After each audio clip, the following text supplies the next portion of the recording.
নওরিন আফরোজকে নিয়ে এবার একটি লাইভ ভিডিওতে কথা বললেন বিজনেসম্যান টনি। টনিকে দেখা গিয়েছিল নওরিন আফরোজের বিয়েতে অ্যাটেন্ড করতে।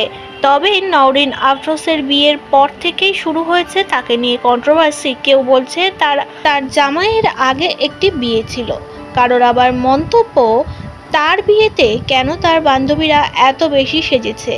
আর কি বিয়ের রিসেপশনের পর থেকেই তাকে নিয়ে নানান রকম কন্ট্রোভার্সি। এবার এইসব বিষয়ে কথা বললেন একটি লাইভ ভিডিওতে বিজনেসম্যান রুবেল ফাতেয়া টনি। প্রিয়ার বিয়ে হয়েছে, এখন প্রিয়ার জামাই আগে প্রেম করছে কিনা, বিয়ে করছে কিনা, কি হয়েছে না হয়েছে, এইসব ফেসবুকের মানুষের চিন্তা। সো প্রিয়ার জামাইয়ের বিয়া হইলেই তোমার বাপের কি, আর বিয়া না হইলে তোমার বাপের কি। আর ও এখন বিয়ে করে সুখে থাকতেছে কিনা, দ্যাটস দ্য ইম্পর্টেন্ট থিং। তুমি পারলে দোয়া করো। ওর জামাইয়ের এক্স আছে কিনা সেটা দিয়ে তোমার দরকার কি? হ্যালো, সো সেটাই মানে এখন আমি দেখি এটা নিয়ে খালি পোস্ট হইতেছে, ওর জামাইয়ের এক্স, ওর হ্যান ত্যান। ভাই, ওর এক্স কি ছিল সেটা কি আপনার কোনো সমস্যা? ওর এক্স কি ছিল, ওর জামাই?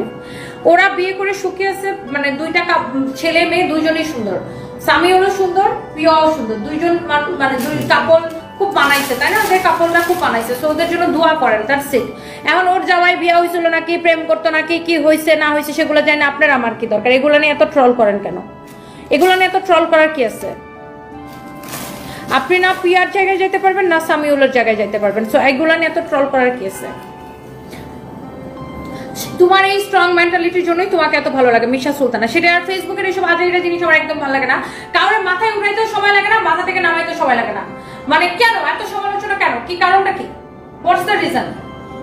আমার কাছে আসেন, একদম থাপড়ায় গায়ের সব জ্বালা মিটাই দিতাম, মেজাজটা খারাপ লাগে।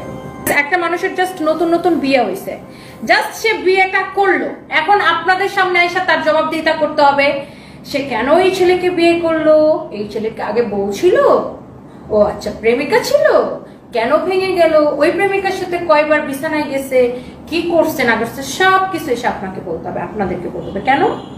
কারণটা কি? ফালতু চত্ব সব। ওর আগে কি ছিল না ছিল সেটা আপনার জানার দরকার নাই। তারা এখন বিয়ে করে দোয়া করেন, বিয়ে করছে নতুন নতুন, আল্লাহ তাদেরকে সুখী করুক, দ্যাটস ইট। হাজব্যান্ড ওয়াইফ দেখতে যেমনই হোক সুখে থাকলে দোয়া করবেন, বাজে কথা না বলে। সঞ্জিদা ইসলাম, এক্স্যাক্টলি। আর একজনের নতুন নতুন বিয়ে হয়েছে ভাইয়া, তার জন্য দোয়া করেন যে সে সুখে থাকুক, তার নতুন বিয়ে হয়েছে না। এখন তার জামাইকে আগে প্রেম করছিল, ও আচ্ছা কয়টা করছিল, ও আচ্ছা লিভ টুগেদার ছিল, বিয়ে করছিল, কি কি করছিল, সবকিছু হয় না, ভিডিও রেকর্ড করে না আপনাদেরকে সাইডে দেখাবে না, তারপর ভিডিও ভাইরাল।